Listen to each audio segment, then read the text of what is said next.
बॉलीवुड में दिलीप कुमार से लेके राजेश खन्ना, अमिताभ बच्चन और उसके बाद अगली जनरेशन अजय देवगन, शाहरुख खान, सलमान खान और यो यो हनी सिंह, इन सभी जनरेशन आफ्टर जनरेशन में एक चीज क्या कॉमन है, वो है शराब पीकर गानों में लड़खड़ाना। किसी ने क्या खूब कहा है, नशा शराब में होता तो नाचती बोतल। लेकिन आपको जानकर ये सरप्राइज होगा कि हमारे भाइयों के ये लड़खड़ाते कदमों के चलते इस देश की इकोनॉमी संभली हुई है।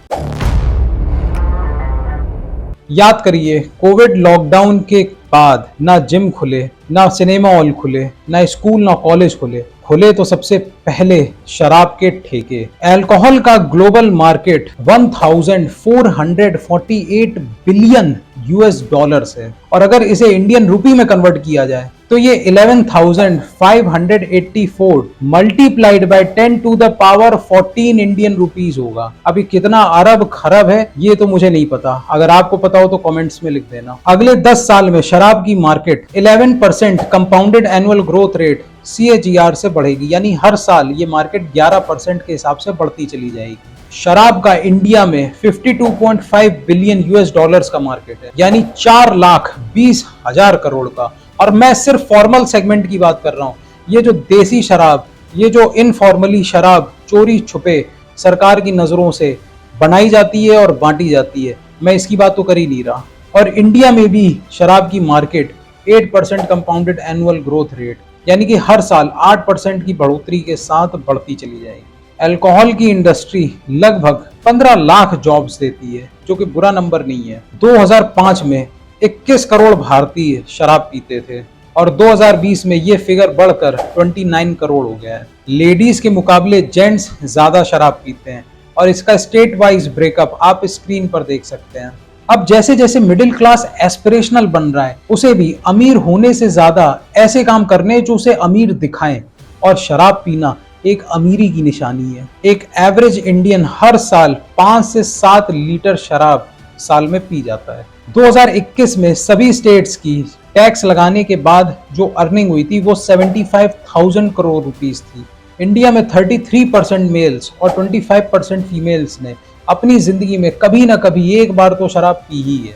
स्टेट GST और पेट्रोल डीजल पे वैल्यू एडेड टैक्स के बाद तीसरे नंबर पे सबसे ज्यादा रेवेन्यू स्टेट गवर्नमेंट्स कमाती हैं शराब पे टैक्स से, यानी एक्साइज ड्यूटी से, जो लगभग 12% का आंकड़ा है। तो शराब किसी भी स्टेट के लिए तीसरा सबसे बड़ा सोर्स ऑफ रेवेन्यू है। इंडिया में शराब पे टैक्स लगाने से सबसे ज्यादा कमाई उत्तर प्रदेश की हुई है। 2022-23 में 41,250 करोड़ और सब स्टेट्स की टोटल रेवेन्यू है 1,75,000 करोड़ रुपए। बाकी जो revenue bootlegger, country made liquor और कच्ची शराब से होती है, वो तो सारा पैसा ब्लैक मनी में जाता है और जिस पर कोई भी गवर्नमेंट टैक्स नहीं कमा पाती है। आपको शौक लगेगा कि मिजोरम जैसे छोटा सा स्टेट 58% रेवेन्यू शराब पे टैक्स से कमाता है। पौंडीचेरी में ये आंकड़ा 55% है, मेघालय में 47%। सबसे कम कमाने वाले स्टेट्स हैं बिहार 0%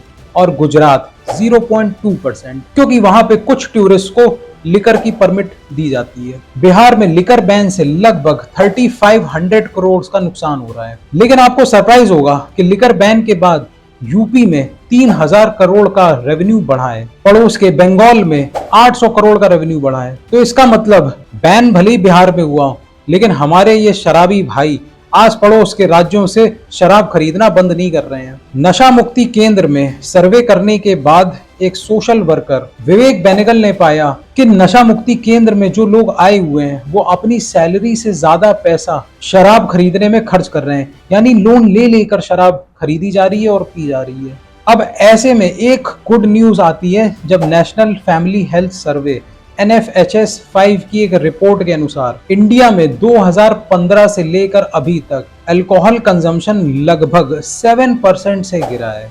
लेकिन ये कंपनीज अल्कोहल और टोबैको की इतनी स्मार्ट तरीके से मार्केटिंग करती है कि लोग इनकी मार्केटिंग में फंस ही जाते हैं। अब ये शराब की और तंबाकू की कंपनीज किस तरीके से स्मार्ट मार्केटिंग करती हैं, उसको मैंने एक अलग वीडियो में एक्सपोज किया है, यहाँ पे आप देख सकते हैं।